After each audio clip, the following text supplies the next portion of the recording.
Deb Martin-Feddersen is with us to talk about a gardening topic that I think gardeners probably should be aware of all year long, and that is composting. And I guess you kind of build your compost pile throughout the year, but we'll kind of get into that, I guess. But yep. Deb, thanks for being here. Well, thank you for having us. Me. We want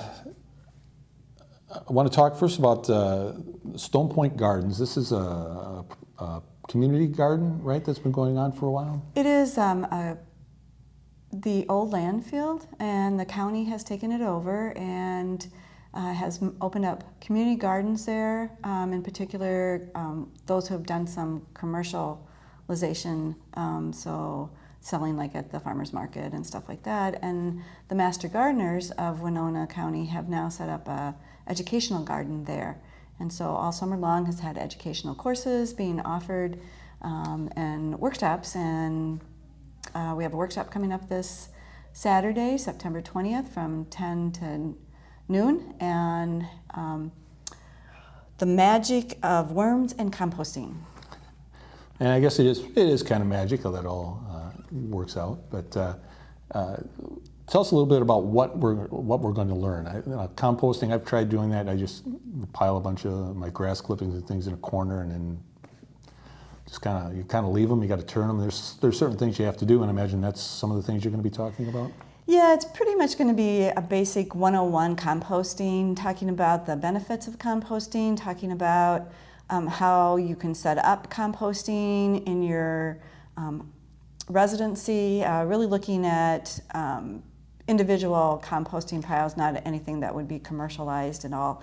And it doesn't matter where you live. You can live in a rural community, you can live in the city. It's very easy to set up a composting pile. And as you mentioned, it's very important to turn it. A lot of times people just think you have to throw it in a pile and just leave it there, but it's a natural process of microbes that are involved in breaking down that organic matter to soil, basically, and then you can utilize it in your gardens, your flower beds, around your trees, and it'll give them back the nutrients that the microorganisms have released. But those microorganisms need oxygen, and so if you don't turn the pile, then you're not going to get the oxygen that they need, and then you'll get a smelly pile. And we don't like smelly piles, and a good compost pile does not smell. Yeah, they just kind of ferment if you don't do much to them. They do, yeah. Now, without giving too much of the workshop away, are there any magical tips to create good compost? You can start small, you can start large. It's just, especially in the residential area, sometimes people think it's unsightly, so you want to have a nice area that you can put it. It could be just a pile, it could be a regular composting bin. They're available in many locations. Even the county has, at times, have some that people can buy.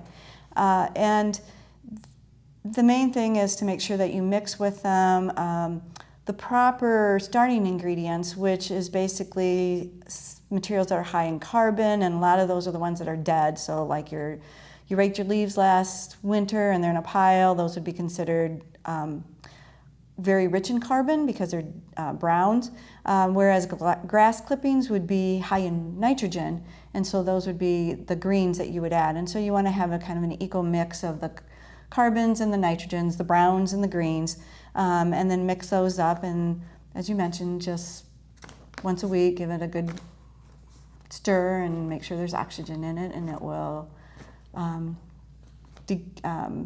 microorganisms will find themselves there, and they will start to degrade it down to soil.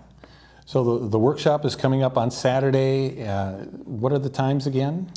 It is from 10 a.m. until noon, and it's going to be located at the Stone Point Park, which is south of town as you go out on Highway 43. And if you would like to attend, we ask that people register. There is a webpage that you can go to, or you could just call the extension service and register by calling the Winona County Extension Services. If we have bad weather, which, taking a look at the weather report right now, it looks like it might rain. It will be at the Wilson Fire Station.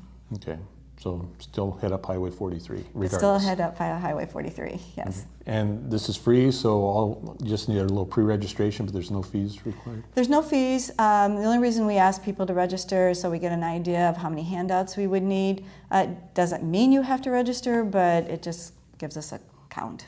Okay, so if you decide last minute you want to go, you can still attend. All right, very good.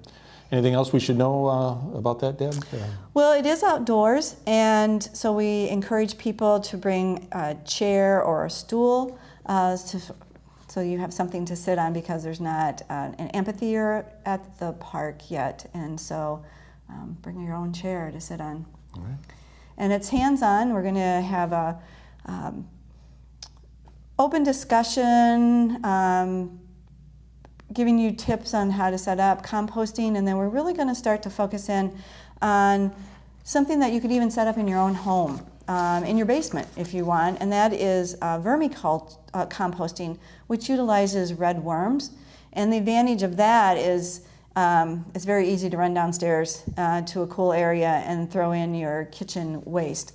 And these worms, they don't smell, they don't take up much room, and what you get from them then is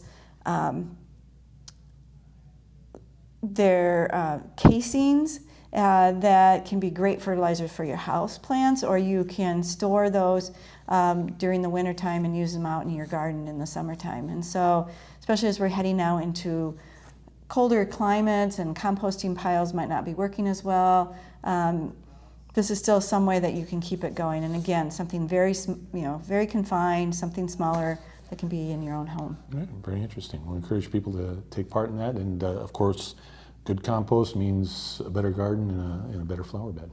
And it also is very environmentally friendly, because it keeps a lot of that stuff from being put into our landfills, and that really don't need to have stuff that can be decomposing. Very good. Well, Deb, thank you so much for coming in. Well, thank you.